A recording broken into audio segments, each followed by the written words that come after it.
Ձեր խմբակցության առաջին համարը հանդիսացող Ռոբերտ Քոչարյանից այդ ապօրինի գույքով բռնագանձելու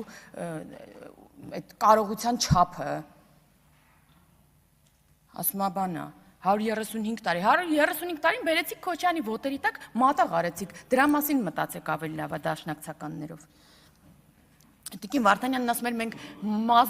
սադո մազոխիստական հակումներ չունենք, բնավ այդպես չեմ կարծում, հաստատ ունեք, որ նայում եմ, որ էլի նստացեք ու հեսա էլի շարունակելու եք խոսել ձեր խմբակցության անդամներով։ Կամ որ ֆայմ ունենայիք, կներեք, բայց չեք գա նոր ստեղ Տիկին Կյուրեղյանը չէր խոսիլ թոշակի բարձրացումից։ 16000 դրամ մինիմալ կենսաթոշակ ստացող քաղաքացով թողել եք,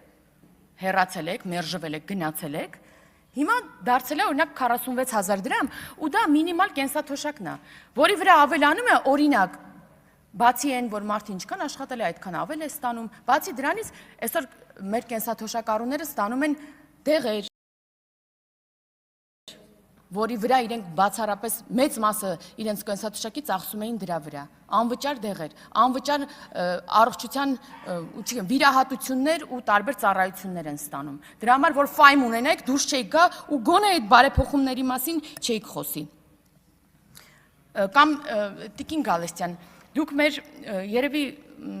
ազգային ժողովի ամենաավագ գործընկերներից եք կին, հեչ ընդունելի գործելավոճ չէ, Երիտասարդ գործընկերոջ է ԳԿՔ-ի ուղղագրություն սովորեցնեք, հեչ ընդունելի չէ, չեմ ասում դա տեղին է, անտեղին է, դա ուղղակի պրիմիտիվ, չգիտեմ, բան է էլի, փորձում եք ինչ-որ դիվիդենտներ շահել մի բանի վրա, որը հեչ ընկալելի չէ, հեչ հարգելի չէ այս գործելավոճը, եթե այդքան մտահոգ էիք հայոց լեզվի իմացության առումով, կարող եք մոտենալ ձեր գործընկերոջը, ասել ճիշտ կլինի այսպես արտասանեք այդ բառը Մի կողմ եմ դնում ճիշտն ու սխալը։ Ինչ վերաբերում է կոռուպցիային, այո, սիրելի հայրենակիցներ, այսօր բազմաթիվ գործեր են քննվում կոռուպցիայի մեղադրանքներով, կան մեղադրական եզրակացություններ, կան այդ գործերով անցնող նախկին պաշտոնյաներ, որոնք թռած են Հայաստանի Հանրապետությունից, այսօր էլ հայտ են ներկայացնում ձեր այդ միասին այդ օլիգարխիկ իշխանությունը վերականգնելու։ Կան փլված գործեր, այո, կան նաև դատանում փլված գործեր, ու սա էլ խոսում է անկախ դատական համակարգի մասին։ Բայց անգամ մեկ փլված գործով օրինակ, գոնե մեկ քաղաքացու մոտ չի առաջանում կասկած, արդյոք Հայաստանի Հանրապետությունում եղել է կոռուպցիոն իշխանություն, համակարգային կոռուպցիա։ Որևէ մեկի մոտ կասկած չի առաջանում, բոլորը 100%-ով գիտեն, որ այո, կոռուպցիոն օլիգարխիկ իշխանություն է եղել, որովհետև Հայաստանում բիզնեսի Առաջ խաղացումը կախված էր քաղաքական կապերից, բացառապես քաղաքական կապերից, որովհետև Հայաստանում կոռուպցիոներները չէին պատժվում բացառապես, հիմա են անցնում այդ գործերով, որովհետև հիմա կա քաղաքական կամք ու չկա նման մոդել կառավարման, որովհետև Հայաստանում մենաշնորհները նորմալ էին, կար բանանը իր ներկրողն ուներ, տարբեր ինչ-որ ապրանքներ իրենց ներկրողն ունեին, ու ձեր բանան ներկրողները այսօր էլի տարբեր կետերից այսօր էլի պայքարում են, որպեսզի հայտնվեն ձեզ հետ բերեն այդ օլիգարխիկ իշխանությունը էլի կառավարման։ Որովհետև Հայաստանում բանակից ազատումն իր գինն ուներ, համասարան ընդունվելը իր գինն ուներ, պրավաստանալն իր գինն ուներ, տարբեր շրջանում տարբեր գին ուներ։ Ու եթե միտեղ այդ գինը փոխվում էր, սինխրոն փոխվում էր մնացած տեղերում։ Ու Հայաստանի Հանրապետության քաղաքացին այդ Հայաստանում ապրել է, ինչ որ մի ձև առնչվել է այդ ամեն ինչի հետ։ Ու ասում եք, պարոն Արծվիկ Մինասյանն էր կարծեմ երեք ասում էր այն գույքը, որը վերագրվում է այս ապօրինի գույքի բռնագանձման շրջանակներում պաշտոնյային, երբեմն իր հետ կապել չունի։ Այո, պարոն Մինասյան,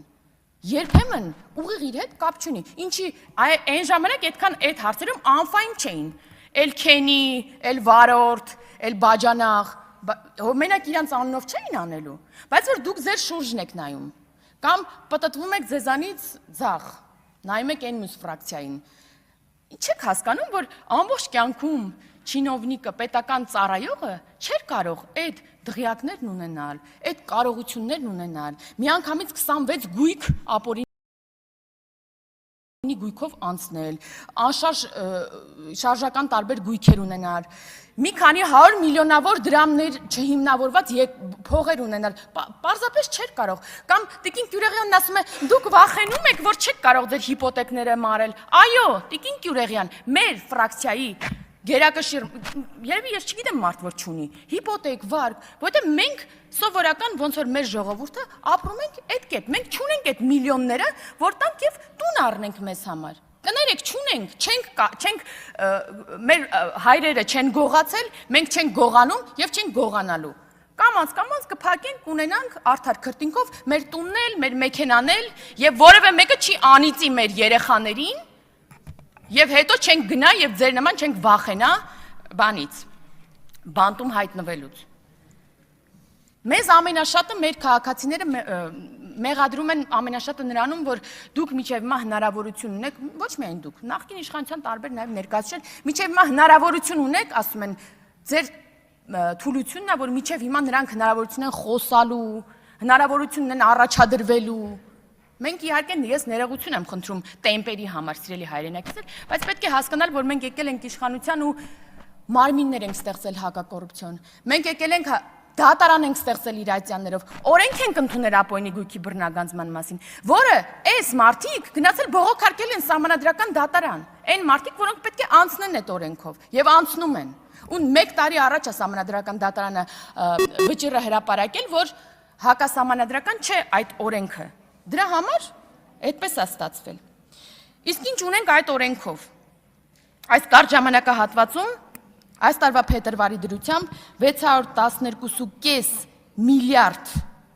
դրամ հայցագնով գործ կա դատարանում, 166 անձ է անցնում այդ գործով։ Սա արդեն դատարանում գտնվող գործերն են եւ սրա մեջ, որքան գիտեմ, օրինակ Լևոն Մկրտչյանը դեռ ներառված չէ այս գների մեջ։ 1568 անշարժ գույքի պահանջ կա, 356 շարժական գույքի, 467 իրավաբանական անձում մասնակցության։ Այս ամեն մեկը որ նայում ենք, ինչքան ջրամբար էլ կկառուցեինք, չգիտեմ, տարբեր թունելներ էլ կունենայինք, կամուրջներ էլ կունենայինք, ատոմակայաններ, ինչ ասես կունենայինք, եթե չգողանայիք, չլափեիք կներեք արտահայտությանս համար։ Էլ չեմ ասում են օտարած պետությունից, համայնքից, քաղաքացուց են գույքերը։ Մենակ Երևանում, նախորդ տարի հիշում եմ, միայն Երևանում 70 մանկապարտեզ է կերե, 70 մանկապարտեզ է օտարել, կերել։ Էլ չեմ ասում են մի քանի տասնյակ մանկապարտեզները, որոնք ուղղակի տենց տվել եք ինչ-որ ուրիշ անհատույց եք տվել ինչ-որ մեկին օգտագործման եւ այլն։ Որ մեկի տակ իրականում, որ մեկի տակ փորում ենք, միլիարդներ են դուրս գալիս ու դղյակներ են դուրս գալիս ու հələ մի հատ էլ մինչև հիմա շարունակում եք ինչ-որ մեղադրանքներ ներկայացնել։ Ու այո, սիրելի հայրենակիցներ, այս օլիգարխիկ եւ կոռուպցիոն նախկին իշխանությունները, այո, փորձել են Գյումրու սցենար անել։ Մեզ ասում են դուք ով եք որ